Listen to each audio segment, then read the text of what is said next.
Casos judiciales, juicios, prisión, abogados. Casos y más casos se agolpan en los medios de comunicación y sientes que muchas veces no puedes entenderlos. Dejemos de lado los tiempos de ladrillos y textos y tengamos una conversación con los protagonistas de estas historias. Marcelo y Bárbara te acompañarán en 50 minutos que te sobreseerán de toda duda. Sobreseídos, abogados que hablan. Los jueces hablan por sus fallos. Era una máxima que antaño se repetía como una litanía cada vez que un juez era requerido por la prensa o por los periodistas. Era una época en la que la judicatura mantenía una conducta sobria social, muy recatada, porque entendían que la apariencia de neutralidad era tan crucial como la realidad. Evitaban comidas con litigantes, evitaban declaraciones políticas o viajes ostentosos. No por acerismo, sino que para que no hubiera ninguna sospecha respecto de la pureza de sus fallos. En general, su vida privada era un escudo invisible que perseveraba la fe en la justicia. Eso ha ido cambiando, infortunadamente.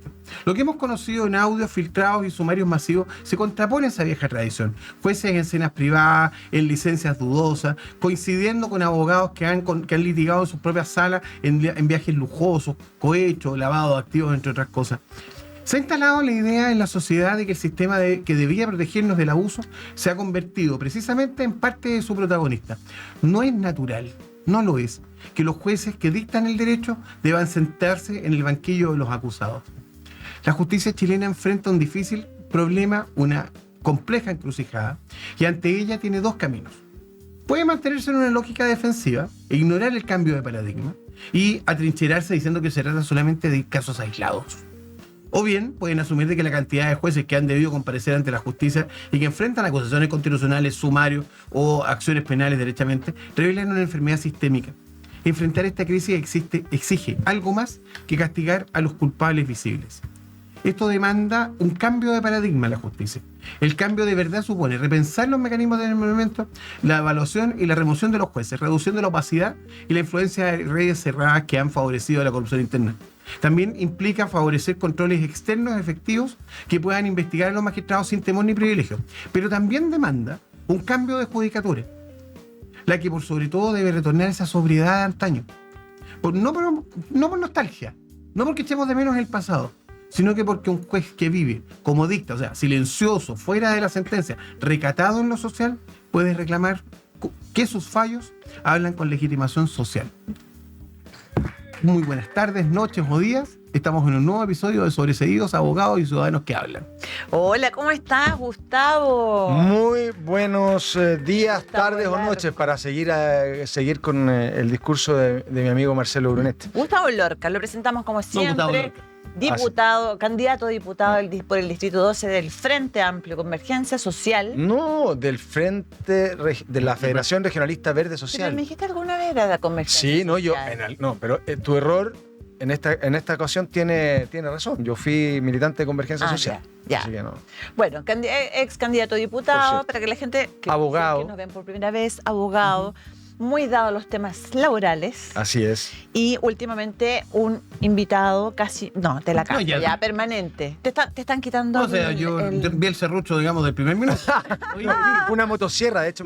La motosierra de Milei. Oye, lo que pasa es que también desclasificando un poco y explicándole a nuestros seguidores, Marcelito, Marcelo es junto a quien habla, somos nosotros los titulares acá del Sobreseídos, Abogados que Hablan y Ciudadanos que Hablan, pero nuestro Marcelo ha estado un poquito sobrevendido el último tiempo. Así es. Sí, que, bueno, todos los abogados competentes en algún momento somos muy sobrevendidos, así que está perfecto. Mira, eso es un piropo, mira qué piropo. El piropo más lindo que han dicho en las últimas 3 horas, no 4 horas.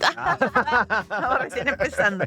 Oye, qué interesante tu editorial, que además nos cae como anillo al dedo, Marcelo y Gustavo, porque, mira, aunque no quisiéramos, es imposible no tratar este tema hoy, sobre todo que a las 2:30, nosotros transparentando también, estamos grabando temprano en la mañana y lamentablemente no vamos a alcanzar a conocer mientras grabamos este podcast la resolución que va a adoptar el 7º Juzgado de Garantía. Hombre, más predecible que bastante predecible. Predecible como esos viajes del metro, esos viajes antiguos del metro, esos que no paraban nunca y no se echaban a perder.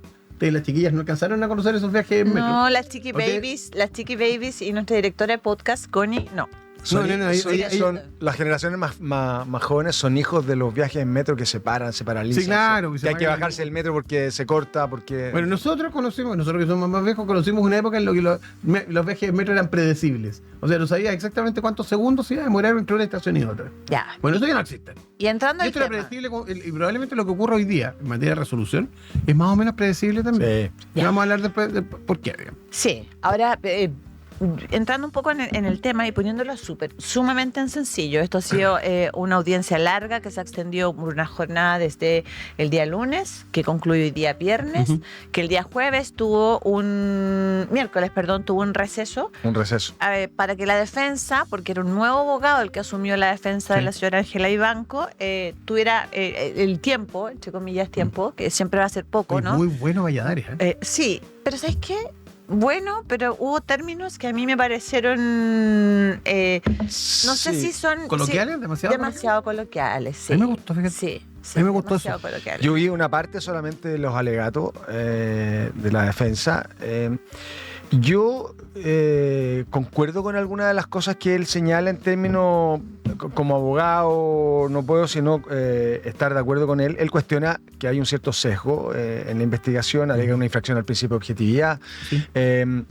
Yo creo que la pregunta que él hace es absolutamente pertinente. Creo que preguntarse qué pasa con los otros 4 eso sí. ministros de las Cortes que concurrieron en la votación favorable a Velasmoviteca, a esta empresa bielorrusa.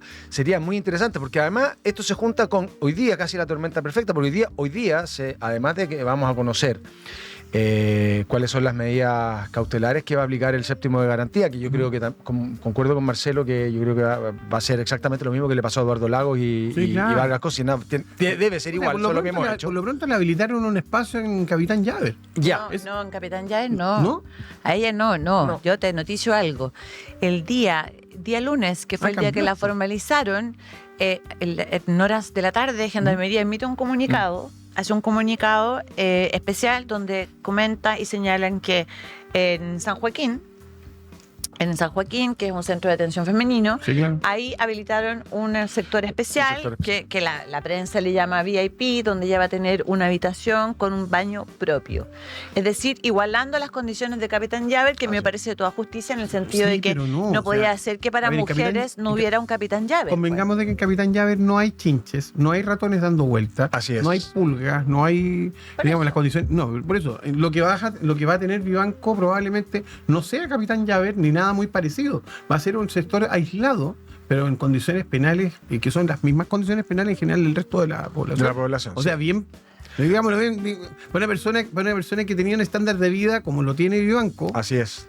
va a ser un cambio de vida radical. Ya, pero organizémonos un poquito con el tema, porque estamos hablando primero, para que ordenemos un poquito la cancha. Estábamos comentando que ella, el día lunes, se hace esta mención donde ella estaría, si es que se accede a la prisión preventiva, ¿dónde iría? ¿Verdad? Hemos tenido una jornada sumamente larga, sumamente extensa, donde todas las partes han tenido la oportunidad de exponer todos sus argumentos. Hay mucho Recordemos que querellante. hay querellantes, está el Muchos. Consejo de Defensa del Estado, Está Codelco, está Codelco hay un y está una querellante, asociación y que es la Asociación de Asociación de Magistrados.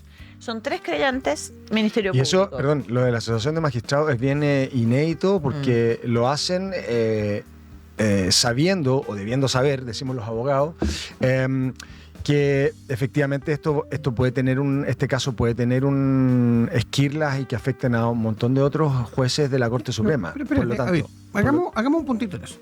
Ya. La Asociación de Magistrados esta no es la gran Asociación de Magistrados, sino que es una que preside Urrutia, el juez del séptimo de garantía, mismo juzgado donde se está ventilando este asunto. así es. El abogado que normalmente suele comparecer por Urrutia es su abogado de cabecera, que se llama Carlos Quesada. Carlos Quesada es un abogado dedicado al tema de narcotráfico. La gente que ha comparecido en estos días es gente que trabaja con Quesada. Todos estos vinculados, digamos, un mundo, digamos, de la Fundación Paternitas, digamos, que en algún minuto estuvieron ellos en contacto. Entonces, por eso Perdona, el juez Urrutia no es el mismo juez El que mismo. se constituyó en el metro, Ese perdón, en la mismo. estación de metro, el donde mismo se que ha sido dijo... sancionado en innumerables Ya. oportunidades, ese mismo juez Por Urrutia. emitir opiniones. O sea, por lo pronto solo una anécdota. Se querelló contra Mario Desbordes en algún minuto y la querella se la declaró inadmisible, tanto al juez como a su abogado Quesada. Pues en algún momento tuvo parada la corte. ¿Te acuerdas? Sí. Que tuvo para la corte. A ver, digamos que no nos dejemos es... del juez. No, pero supremo. era bueno hacer el punto porque Sí, este sí. es el tipo de querellantes también que están involucrados en eso. pero volviendo a lo central, querellantes, hablemos de los querellantes tradicionales, que tienen los que uno peso, digamos, esperaría, Codelco. exacto. Codelco Bueno, y el respecto de, Consejo de Defensa del Estado. respecto de Codelco, la defensa ayer planteó que esto era una persecución, como una especie de vendetta en Solegato, justamente por fallos desfavorables a Codelco. Así que la verdad de las cosas que esto se empieza a poner bastante interesante. Ahora, Déjame hoy día también... decirte, perdona, palabras que ha utilizado el abogado defensor de Ángela Vivanco. Primero, habla de camotera institucional, Ajá. refiriéndose precisamente a lo que tú hablas. Así es. A Codelco, al Consejo de Defensa del Estado y especialmente al Ministerio Público, donde tira todos sus dardos. Dice que esto ha sido un festín, Sí. un circo, e incluso habla de tincómetro. O sea, la verdad es que bastante coloquial el abogado para hacer su defensa, independientemente de que desde el punto de vista técnico me parece que está bastante bien. Yo creo que lo que pasa es que hay un tema, más allá de lo técnico, el abogado sabe a quiénes le está hablando. Y no le está hablando al juez. Por supuesto. No, Le sin está duda hablando alguna. a la opinión pública que está Sí. pendiente de esto. Todos hemos escuchado pedazos o la audiencia completa. Y tengo claro de que cuando hace la amenaza velada de mi representada no debería estar sola, sino que acá deberían estar todos los ministros de la sala, es una amenaza no solamente a los 5 ministros, A toda la sino que Corte. a toda la Corte Suprema en Así su es. contexto. Ahora, yo me permito hacer un punto respecto a eso, solo desde los jurídicos. A mí me parece que eso es un argumento estéticamente lindo, muy bien armado, pero un tanto falaz. Me explico por qué. Hay una falacia en esto de tratar de asumirle responsabilidad a terceros respecto a un hecho propio. El delito de cohecho, corríjame usted, yo no soy penalista, pero el delito de cohecho es un delito de acción personal, digamos. O sea, no necesita, de hecho, ni siquiera necesita un resultado favorable. No, es un delito de peligro. Exacto, y por lo tanto No de basta con que se hayan acercado a Vivanco y le hayan ofrecido plata, o a su pareja, Miguel, le hayan ofrecido plata para efectos O de un, o un beneficio. o un beneficio cualquiera, digamos, Para sí o para terceros. para sí o para terceros. Así es. Perdón. Y hay un segundo factor en esto que probablemente es lo que más complica la posición de Vivanco y es lo más grave. Nada de estos delitos, ninguno, es imaginable sin la presencia de ella. Exacto. Y eso es lo que finalmente el defensor no tiene cómo poder justificar hoy. Y lo encuentro. A ver, yo creo que le hizo un muy buen rol con los limones que tenía, hizo una limonada. Una buena limonada. Una dices buena tú. limonada, pero tienen que enfrentar un tema que es muy complejo, que es asumir una posición muy difícil, que es que nada de esto estaría ocurriendo si Ángela Vivanco no hubiera sido ministra de la Corte Suprema. Nada. O más bien, nada de esto habría ocurrido y nada de esto se sabría si no se hubiese, no se hubiese destapado el contenido de los chats de Luis De Hermosilla, Hermosilla. cuyas medidas cautelares se están discutiendo casualmente Hoy. Claro. en el tribunal, en los tribunales. Entonces, Cuando el Ministerio Público ya formuló acusación y Así pide es. 14 años y, respecto de él. y aquí quiero ligarlo con esta nueva arista que también involucra a Ángela Vivanco Martínez, que es la arista del abogado Francisco Cruz, asesor principal o uno de los principales asesores de Matías Walker y de las bancadas de la democracia cristiana históricamente. ¿Y por qué lo ligo? Lo ligo porque también habla de una coordinación, esto apareció en ex ante, de una coordinación de reuniones en la casa de un Supremo donde van además otros senadores. Entonces, la verdad de las cosas es que Ángela Vivanco es un elemento también central dentro de esa trama que tiene por objeto, que tenía por objeto justamente revisar si se dividía o no en 4 o en 6 conservadores de bienes raíces, el conservador de bienes raíces de Santiago, que es el más grande que existe y el más jugoso en términos económicos, en términos de ingresos. Y aquí quiero ligarlo con algo que me parece que va a ocurrir o debería ocurrir en el futuro. No conozco todos los antecedentes de la carpeta, sin duda alguna, pero en el caso de Ángela Vivanco, pero yo creo que aquí hay una especie de asociación ilícita, fíjate. Yo creo que aquí, cuando en todos los chats, en todos los contenidos que hemos conocido por la prensa, gracias a la prensa, yo creo que ella se torna en un elemento central que coordina, que gestiona, que hace, que define cosas, define qué es lo que se hace, cuáles son los recursos que se interponen, cómo se inhabilita o qué se inhabilita. Se usa una ONG para eliminar, entre comillas, la integración de ciertos ministros en la sala que le correspondía justamente resolver el tema de la empresa bielorrusa. Entonces, yo creo que aquí Ángela Vivanco es algo más que una ministra que eventualmente fue cohechada, que eventualmente realizó efectivamente el lavado activo. Yo creo que aquí hay una especie de asociación ilícita y los nombres se empiezan a repetir. Luis Hermosilla, Ángela Vivanco, en el caso de los notarios, Mario Vargas, Eduardo Lago, Gabriel Silver. Y esto empieza a como una bomba de racimo, empieza, digamos, a afectar un terreno que es mucho más amplio que el objetivo principal. Sí, de todas maneras. Ahora, yo les quiero proponer lo siguiente. Mira, yo creo que el análisis del caso y todo eso lo dejamos para los noticieros, los demás medios de comunicación. Yo creo que nosotros tenemos una oportunidad de conversar entre nosotros y transmitirle a nuestro público un poco más con lo que está derivando la conversación ahora, que es como más la interna, ¿no? Por ejemplo, se ha dicho, se ha advertido en las audiencias que cuando se empezó a gestar, ¿no es cierto?, este soborno, esta compra de fallo, se dice que ya se sabía en el ambiente, por ejemplo, de que, todo esto en supuesto, que la señora Vivanco vendía fallos. Sí. Y esto, y se los pregunto y conversemos entre nosotros para que la gente también lo sepa. Yo, por lo menos, y yo litigo en penal, nunca había escuchado aquello. Lo que no estoy diciendo, si estoy defendiendo o no estoy defendiendo a la señora Vivanco, simplemente que no había llegado a mis oídos esto. ¿Tú habías escuchado alguna vez algo parecido? O sea, ya sea de Vivanco o de otros ministros. O sea, yo en el último tiempo, me refiero. En el último tiempo, sí. A ver, yo la verdad que no había escuchado hasta que esto se develó. Ya. Pero también fui testigo siendo un estudiante de entrega de sobre a algún secretario, a algún ministro que desconozco ni me acuerdo el nombre, pero me acuerdo de la figura, me quedó grabado para siempre. Y si eso ocurría en los años 90, donde había ministros que costaban 1 millón de pesos de ese tiempo, estamos hablando de mucha plata de ese tiempo, en el tiempo en que el ingreso mínimo mensual era de 30.000 pesos. Eso para que tengamos un contexto de lo que era 1 millón de pesos en ese tiempo. Y que había otros fallos, otros ministros cuyos votos costaban 2 millones de pesos. Entonces, eso era algo que se ventilaba. Yo nunca tuve una prueba porque evidentemente este tipo de cosas no se manejan con discreción, digamos. Se manejan con cierta discreción, sin duda alguna. A veces no tanto, cuando empiezas a viajar en cruceros con los abogados litigantes de una causa como la empresa bielorrusa Velas Movitek.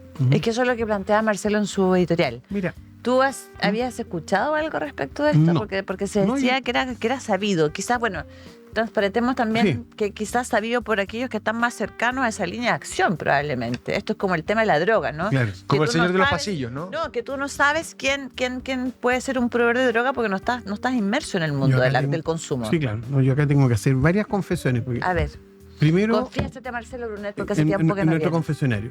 Sí. Primero, Nueva yo sección. conozco a Ángela Vivanco y me tocó Ya. bastante conocerla. De hecho, hicimos clases juntos en la comunidad. Ah, mira. Yo podría, al igual que muchas otras personas, haber encontrado, como tiene 1000 virtudes, las tiene. Por cierto. Es una profesional brillante. O sea, una persona de excepción intelectualmente hablando, con muy buena formación académica además, con muy buen olfato en muchas cosas. Pero también uno podría haber encontrado millones de defectos también, como nos pasa a todos los seres humanos, que somos luces y sombras. Luces y sombras.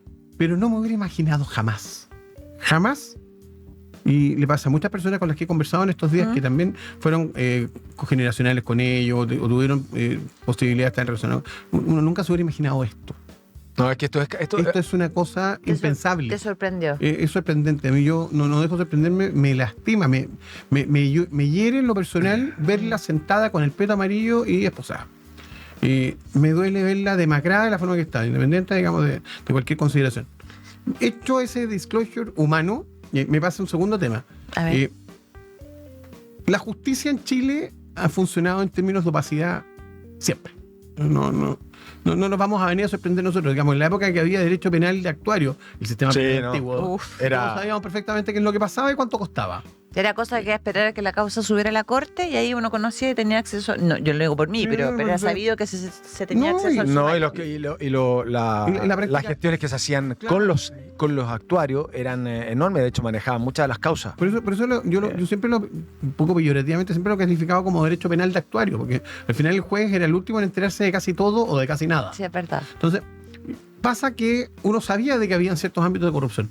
Lo que uno no tenía claro, y por lo pronto siempre es bueno recordar esto, lamentablemente falleció hace poco, pero el padre de Luis Hermosilla y de Juan Pablo Hermosilla, Nuriel Hermosilla, sí, claro. y todos sabíamos cuáles son las redes de contacto y funcionamiento que tenía. O sea, cualquier penalista que haya trabajado en la época podía hacerte un libro respecto de cuáles son los mecanismos que había.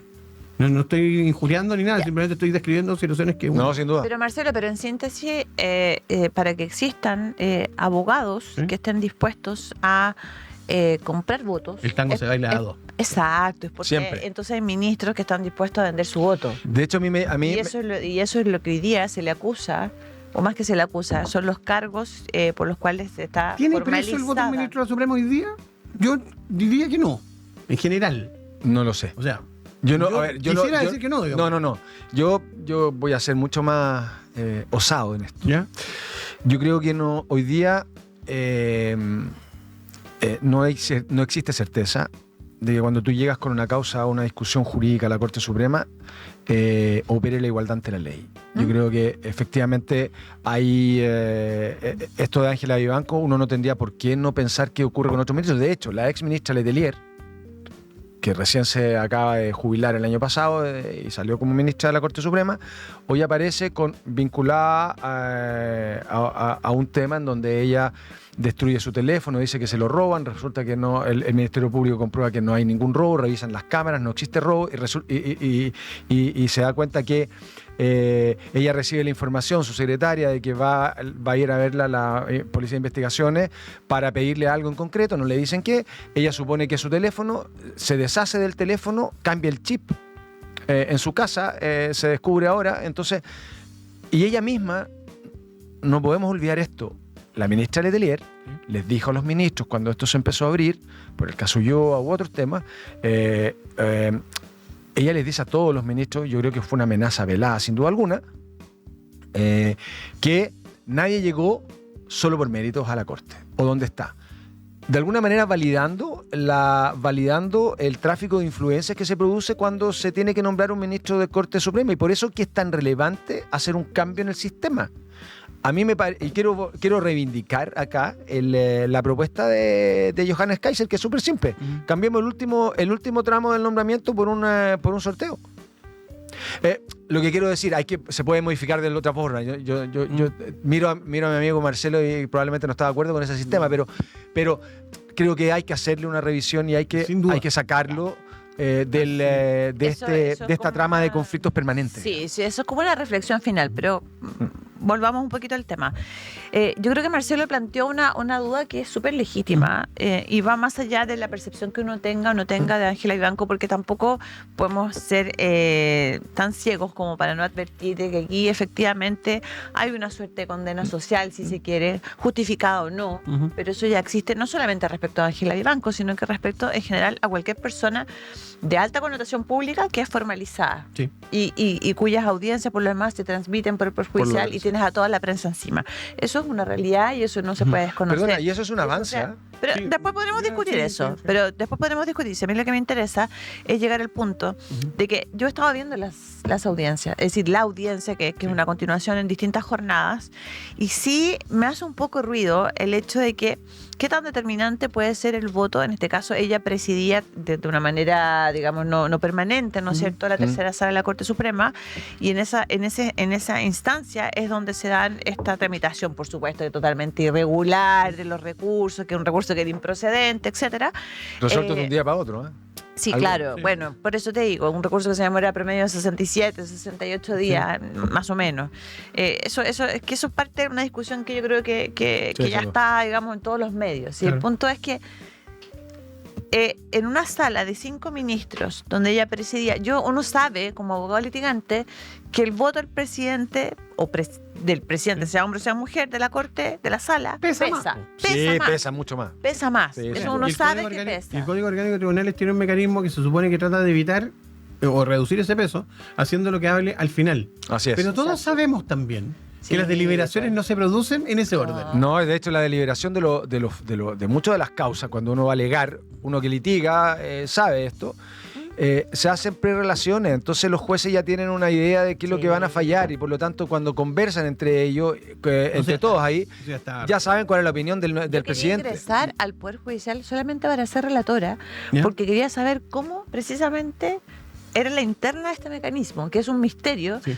y que algunos podemos haber tenido la posibilidad de conversar con algún relator o relatora, alguien que haya ejercido esa función, y sabemos cómo es un poco la situación. Pero vuelvo al punto. Pesa el voto, en este caso, pesaba el voto de Ángela Vivanco Sin como duda. presidenta de la Corte. Sin duda. La pregunta es, ¿pesó lo necesario, lo suficiente como para que los otros 4 ministros votaran en igual sentido? Sé que hay algunas resoluciones, porque son 3 hechos, Sí. hay algunas en las que hay un voto disidente, hay O votos sea, disidentes. a ver, desde lo penal, y ustedes corríjanme si estoy equivocado, podría haber terminado 4-1 rechazado el recurso con el voto favorable de Vivanco. Es que eso es lo que Incluso 5-0. Podría Vivanco haber votado contra quienes la cohecharon, o quienes presuntamente la cohecharon. Y se habría configurado el delito igual. Exacto. Así es. De partida. O sea, desde la Exacto. responsabilidad penal, eso no es un tema. Desde el fondo del asunto, ¿cuánto puede pesar la presencia de un presidente de sala?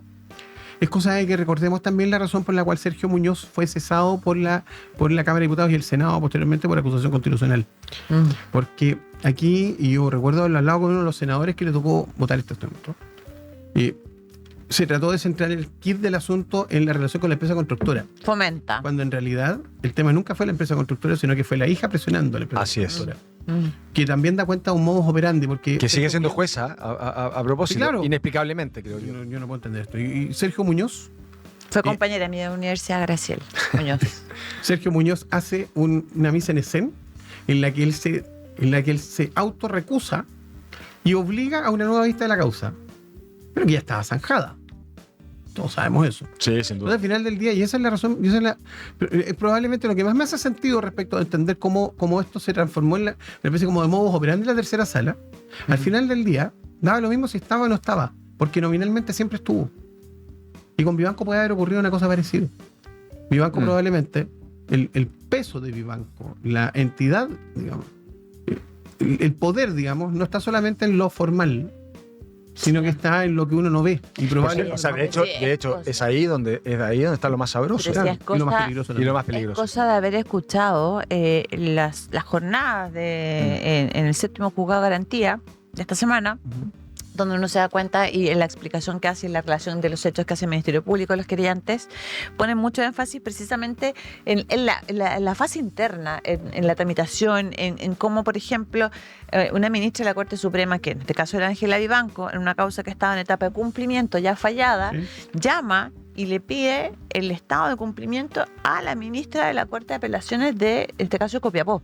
¿Tú crees que la- Y la ministra de la Corte, muy inteligentemente, y eso lo destaca el Consejo de Defensa del Estado, lo que hace, porque esto fue una llamada telefónica, Le responde le 3 días. responde, no, y le responde vía correo electrónico Así a es. su consulta. Ah, para ¿Te dejar fijas? O sea, registrado. muy prudentemente para cubrirse las Para espaldas, dejar registrado. informando. Entonces, ¿por qué hago este comentario? Porque también hay una cuestión que funciona en la interna. Recordemos que el Poder Judicial es una institución jerarquizada, ¿no es cierto? Donde hay un superior jerárquico que hace sentir el peso de aquello. Sí. Y eso también influye mucho en el comportamiento de todas las personas. No sé, relatora, por ejemplo, aunque la relatora se dice que es una relatora de confianza de ella, etcétera. La verdad es que todo esto es una trama compleja, interesante el punto de vista de quienes seguimos estos casos, Mira. interesante, tiene sabrosura Y también. irónicamente uno puede decir como si fuera un oncólogo que dijera, oye, qué lindo tu cáncer. Es Exacto. terrible. Ahora yo les quiero hacer Exacto. una pregunta a ustedes, porque se ha generado un debate. A propósito de cáncer, ¿será terminal? Ah, no. ¿Y cuántas metástasis tiene extendidas, digamos, Exacto. a No, nivel tú del estás sistema? refiriendo a la situación de ella. Sí, a la situación Ella de tiene un ella cáncer y- en remisión. No, es lo no, único que se sabe. No, me refiero a la crisis del Poder Judicial. Ah, eso es otra cosa. Porque, Mm. de hecho, Solo es interesante explicar esto que acabas tú de relatar, Bárbara. La ministra de la Corte de Apelaciones de Copiapó se demora 3 días en responderle. Esto es para que la gente que nos ve sepa cuál es el poder del llamado de un ministro de la Corte Suprema. No le responde de inmediato. No. Se demora 3 días, en donde tiene que haber pensado, cavilado, qué le respondo, cómo le respondo, redactar el correo. Porque Además, era improcedente Era ese improcedente. llamado. Si ese Absolutamente. es el tema. ¿Cómo tú Absolutamente. respondes o no respondes o dejas de contestarle a un ministro, un superior jerárquico de la Corte Suprema frente a un requerimiento que es del todo inaceptable? así es. Porque ese es el punto. Y por eso que este caso, yo creo que si el Ministerio Público puede hacer su trabajo, no se han perdido los teléfonos de los ministros de la Corte Suprema, pues sería interesante saber cuántos ministros de la Corte Suprema, desde que se destapó este caso, han cambiado sus celulares o han declarado que se les ha perdido o han declarado que se les ha robado o simplemente se les ha destruido por la fuerza inconmensurable de algún nieto. La verdad de las cosas que sería interesante que la A ver, Gustavo. corporación o que algún medio de investigación le encara el diente en ese punto. Digamos, ¿cuántos ministros han cambiado sus celulares o los han reseteado en los últimos 6 meses? Pero viste que es inteligente el punto de la defensa de Iván. Como Muy, al final muy inteligente. Da lo mismo si efectivamente esto tiene un efecto respecto a ella o no. No lo tiene, ya lo hemos conversado. Exacto. Pero genera un manto de duda respecto a todo el sistema que se puede resumir en una frase. Si caigo yo, no voy a caer sola. Para, Exactamente. eso me recuerda una cosa. Es similar la situación de Ángela Vivanco con lo que acabas de decir respecto de sus pares o los Sí. que fueron sus pares en cuanto a la amenaza que aquello implica, esta amenaza velada, si se quiere ver de esa manera, Sí, sí. versus lo que en su momento pasó con Luis Hermosilla y toda la información que podía contener su teléfono. Yo creo que hay una diferencia sustancial. A ver, Juan Pablo Hermosilla es un perro que ladra. y que no Ay. muerde, Ángela Vivanco Que muerde. no ladra. Muerde. Muerde. solamente muerde. Muerde silenciosamente. Ahora apareció esto. Pero ahí vaya a saber uno qué es lo que va a empezar a aparecer después. Ahora, No es faladín y no es accidental el cambio de defensa. No, o sea, está absolutamente premeditado y pensado. Evidentemente, Sin el duda. abogado que ella elige, un abogado con habilidades histriónicas muy desarrolladas, muy competente. Y reconocido como un abogado serio. Sí, claro. Lo que es una gran ventaja. Así es. Y en segundo lugar, alguien que yo diría, a cualquiera de nosotros nos ofrecen esa defensa, uno lo piensa 45 veces y probablemente cobrando un horario carísimo porque te Sí, estás por echando supuesto. encima a la Corte Suprema de Justicia de tu país. Completa. completa. O sea, tienes que pensar efectivamente si esto, la relación costo-beneficio, Por supuesto. si vale la pena asumir la causa, porque O sea, puedes claro. quemarte, perdona, es que te puedes quemar Claro, por de- mucho todo. tiempo. Me tengo que y dedicar, no sé, por la eventualmente pintura. inmolar. Digamos. Me cambio de carrera. Me cambio de carrera. Armo- Y la pregunta- Tengo y la- dinero suficiente para armar un almacén, digamos, Y y poder perdona, seguir viviendo eso. y la pregunta de cajón es que pasa lo mismo que en los delitos de la ley 20.000, la ley de De drogas. De drogas. ¿De dónde está sacando los fondos para pagarle al abogado? Porque ¿Ella? ella, porque los honorarios de este abogado son cuantiosos, no está trabajando gratis, Le encuentro- salvo... le encuentro toda la razón. Yo no trabajaría gratis por algo así. Si no solamente gratis, yo cobraría carísimo. Muy caro. O sea, Entonces, yo cobraría en función de pensar lo que acabo de decir, pensar que voy a estar probablemente 5 o quizás más tiempo sin tener pega. Compadre, Así de arme un simple. restaurante, digamos, y ahí que sea eso los próximos 5 años. Oye, Claro. a propósito de eso, algo muy breve, porque tenemos que cambiar de tema. Ujú. Yo no sé si ustedes advirtieron el contrato honorarios que tenían los abogados que están en prisión preventiva, Ya. 2 de 3, que están en prisión preventiva, y con Velasco Movitec. No. Solo les voy a decir, un honorario inicial de 200 millones de pesos, Ya. upfront, y Mira tú. un porcentaje, Como todo dentro, digamos, un claro. porcentaje que terminaba siendo un equivalente a casi 1.400 millones de pesos. qué bonito. Entonces la pregunta que uno se hace, ¿Es por qué no nos llegan esos contratos a nosotros? no, pues, Porque tendríamos que hacer cosas que a lo mejor no estamos dispuestos a No, hacer. ninguno, yo no haría quiero jamás. dormir tranquila, No, estamos pero de la acuerdo. pregunta que uno se hace, así bien básica, es en su mejor escenario, entre comillas, mejor escenario me refiero a la cifra, Sí. se ha logrado establecer o se estaría estableciendo que lo que le llegó finalmente a Ángela Vivanco y su pareja, el señor Migueles, fueron cerca de 90 millones de pesos. O sea, en Entonces, exacto. Nada. O sea, la proporción de los honorarios de los abogados padre- versus mi padre que también era- la ganancia. coima o sea, de verdad que no. Yo siempre me preguntaba por qué mi papá tenía tantos clientes y cobraba tan barato. Y me decía, no, pero es que economía de escala. Al final del día, digamos, el volumen termina generándote lo mismo que generaría si yo tuviera, digamos, pocas causas caras. Yo creo en el modelo contrario, digamos, a mí me gusta más no tener tanto. Yo he pasado por ambos. Sí, claro. Pero probablemente. Eso era como tener los huevitos pero aquí voy con esto. Probablemente, si todo esto es cierto, la pareja Migueles Vivanco probablemente no cobró solo 90, sino que debe haber cobrado varias más en varias horas. Es que Así bueno, es. eso también, para ir cerrando el tema de Ángela Vivanco, también se ha sostenido en la audiencia en este caso ya formalización derechamente, se ha sostenido por parte del ente persecutor y los querellantes que este no sería el único caso. Me refiero a Velas Movitec, Así es. de venta de votos por parte de ella. De o hecho, venta perdona, de su está el voto. caso SQM. ¿Eh? Hay un caso que la vincula también con Sí. Ponce Lerú. Y la pregunta es por qué los rusos llegan a contratar a estos abogados sobre Porque la base de sabían. ¿qué es lo que ofrecen estos abogados? Exacto. Pero si eso fue lo que se abordó en la audiencia, lo Claro. abordó uno de los querellantes y de hecho fue Julián López. Julián López, el abogado Gran Codelco, penalista. gran Muy bueno. penalista, Julián López lo abordó y lo dijo. O sea, acá se buscó porque antes tenían otros abogados, Velas Movitec, Claro. y contrataron a estos abogados, a esta Así es. oficina, Ujú. precisamente por la cercanía que tenían y la llegada y esto que se te ha comentado, porque ellos estaban dispuestos, la frase fue así, a pagar lo que fuese necesario para ganar esta controversia que tenían con Codelco, que suma en total 17 mil millones de pesos. Que Y se una- Y perdona, y se nos olvidó un nombre que no estaba vinculado tan centralmente, pero Aldo Cornejo, el Sí. exdiputado, Sí, también está vinculado a este tema, Sí. ha estado vinculado a este tema, y la pregunta es, pero hay que explicar por qué, Gustavo. sí, claro, lo que pasa es que él está Pero en síntesis, él da aviso aviso un a día Codelco. antes de que el fallo se supone que no estaba listo, porque Ujú. la causa estaba en acuerdo. En La gente, acuerdo. para que entienda, cuando está en acuerdo, se supone que los ministros están pensando Que lo qué que es van a lo que van resolver. a resolver O están finalmente. redactando lo que ya O pensaron. están Exacto. redactando, y acá lo que hace es que el señor Cornejo tiene acceso, nadie sabe, o sea, ¿Cómo? presumimos cómo, Sí. tiene acceso a que el fallo iba a ser favorable a Velas Movitec y contrario a Codelco, y le da aviso Para que a Máximo negociaran. Pacheco, Así es. que en aquel entonces estaba como un máximo directivo de Cuyo- Codelco, de precisamente el resultado. Cuyo yerno es contratado por Velas Movitec, alcanza a trabajar un mes, y por cierto que cuando se entera de esto arde Troya probablemente en la casa de Pacheco y La casa de la hija de la hija de Pacheco, y él deja de prestar servicio, pero lo que quiero decir es Papá, que te tengo que contar algo. algo, exacto. Entonces, Te echamos de menos. por eso que yo creo que toda la crisis que vemos a través del caso de Vivanco es una crisis que me parece que no hay que tomársela a la ligera. Yo creo que por una cuestión netamente matemática y probabilística no es el único caso, no debería ser el único caso. Lamentablemente. Lamentablemente.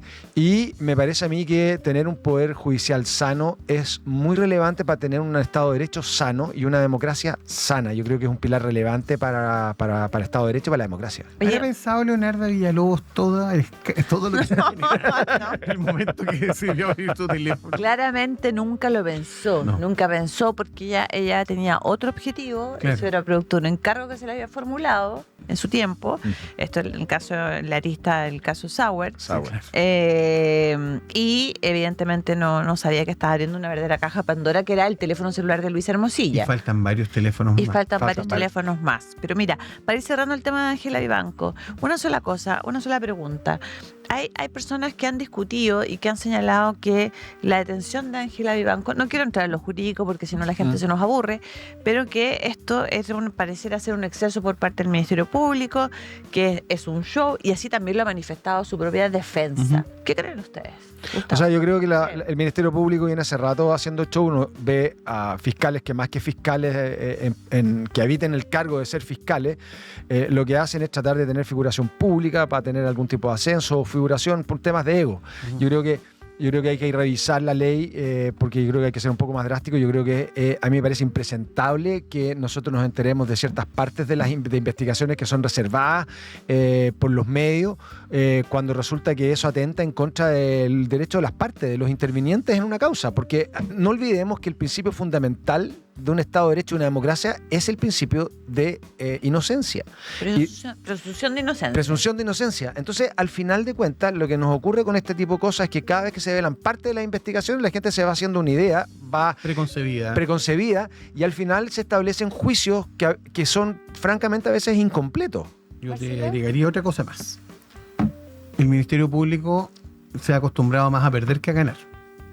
Hace mucho rato. Hace rato, digamos. De las causas de alta connotación pública, yo creo que no, si hacemos una estadística, yo creo que no ha ganado ninguna. Entonces, una manera de poder mantener un cierto grado de equilibrio es generar escenarios comunicacionales como estos. Porque, y bien lo decía la defensa, y con esto termino este punto, porque vamos a pasar a otro tema. El abogado defensor de Vivanco hizo un punto muy relevante. Cuando ella se oculta los brazos para no mostrarse esposada, con una manta, con una especie de fiscal, bufanda. en la declaración que hace a la prensa, espera la pregunta y responde directamente: sí, estaba esposada. No, entonces el abogado se preguntaba, y me pregunto yo también: ¿para qué? ¿Era necesario? No, no es necesario. Obviamente no, porque sabemos que es lo que se busca. Fíjense que yo ahí difiero un poco de ustedes. Yo tengo la visión de que, y me gusta hacer el contrapunto. Lo hemos conversado también en otro programa acá en TVX.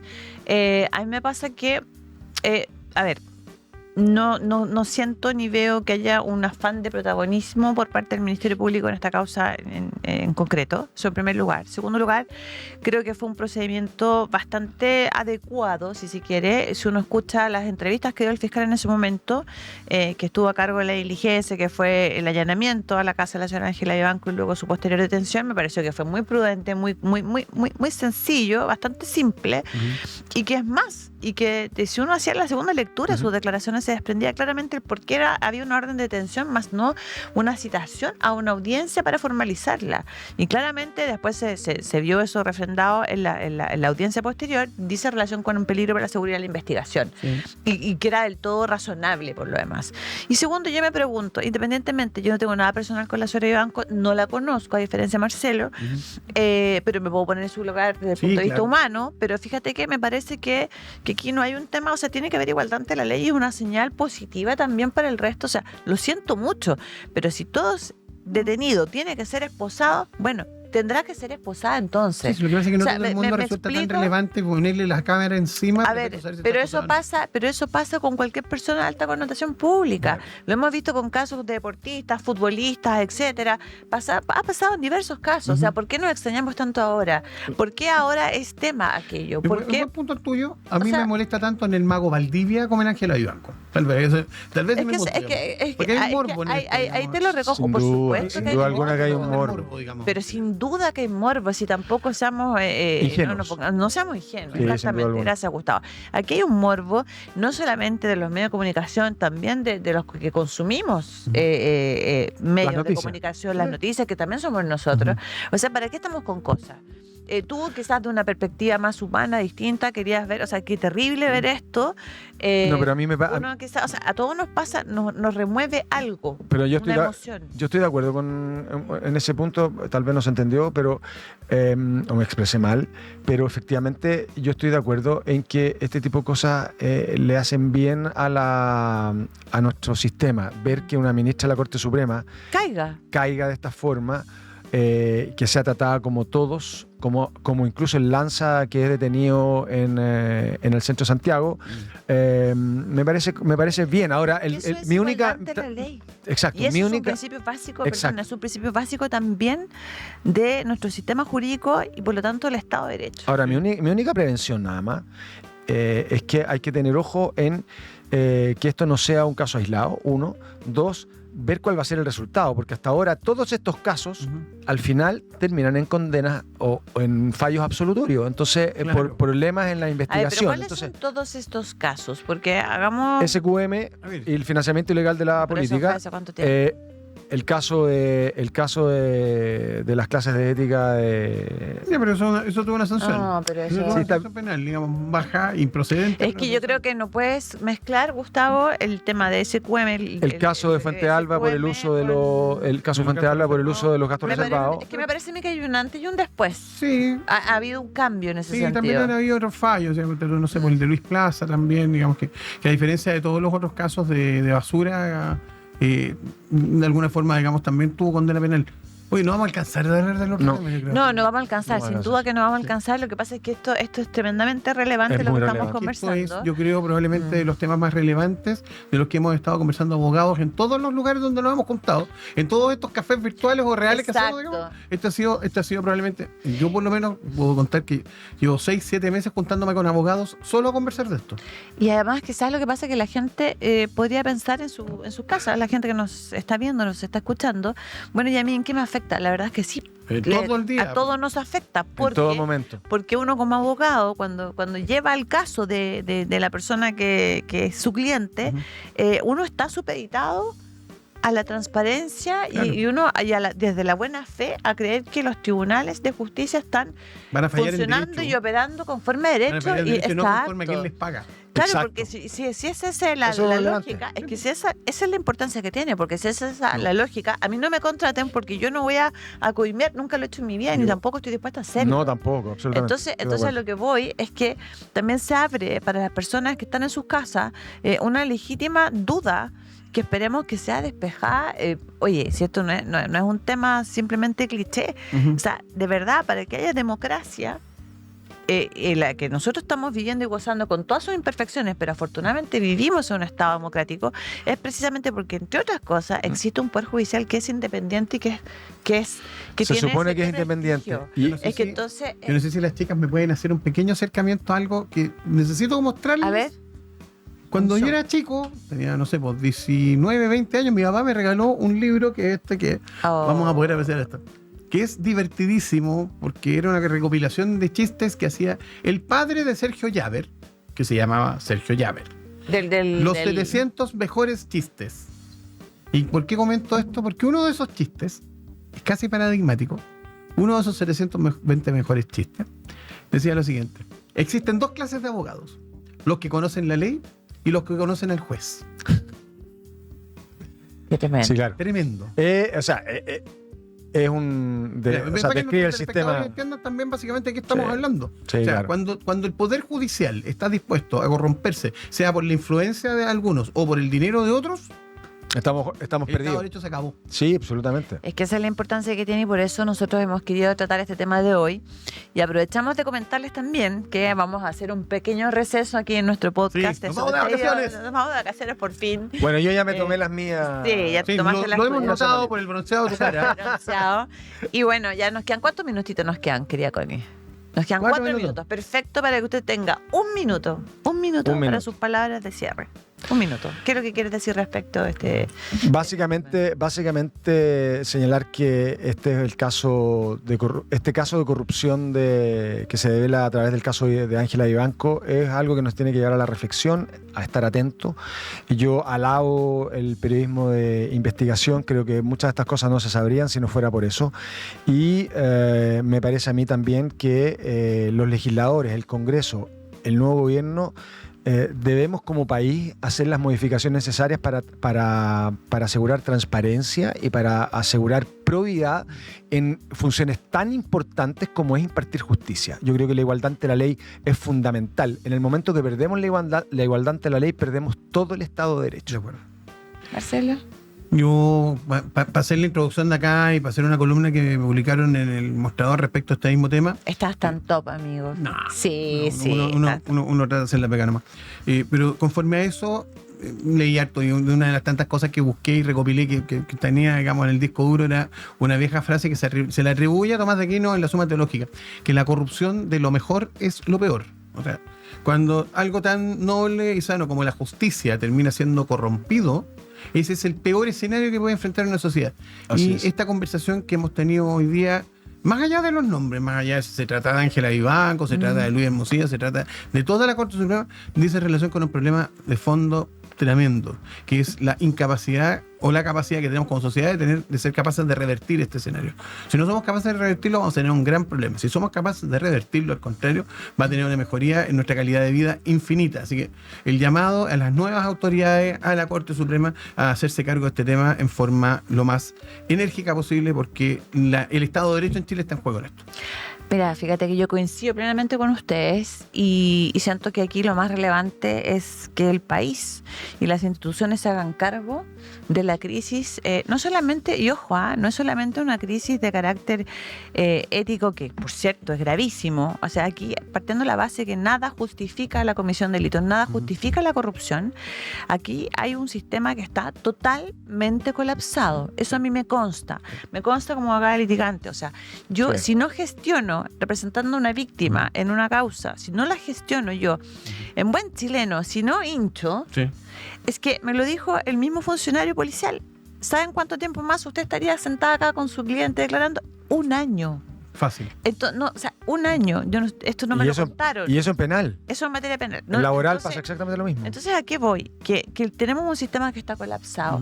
Y de verdad que ahí es que donde hay que también poner el punto. Porque en la medida que el sistema no esté colapsado, que esté funcionando sentadito como reloj suizo, esto va a andar muchísimo mejor y no da los espacios, porque estas esperas son las que generan espacios también para los tiempos de demora, generan los espacios también para la corrupción. Hasta que eso significa más jueces y más jueces sacados como baterías de cocina Marmicoc, digamos, tampoco funciona. Bueno, pero habrá que hacer otra cosa. Oye, ya nos tenemos que ir. ¿Sí? Así que recomendaciones, por favor, síganos. Deditos para arriba. Deditos para arriba.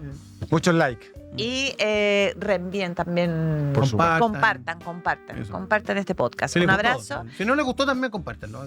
Oye, bienvenido. Lo importante es compartir. Gracias por la invitación. No, por favor. Gracias por venir. Gracias por la invitación. Oye, nos vemos en el próximo capítulo sobre ellos. Abogados y ciudadanos que hablan. Chao, chao. Chao. Chao. Casos judiciales, juicios, prisión, abogados. Casos y más casos se agolpan en los medios de comunicación y sientes que muchas veces no puedes entenderlos. Dejemos de lado los tiempos de ladrillos y textos y tengamos una conversación con los protagonistas de estas historias. Marcelo y Bárbara te acompañarán en 50 minutos que te sobreseerán de toda duda. Sobreseídos, abogados que hablan.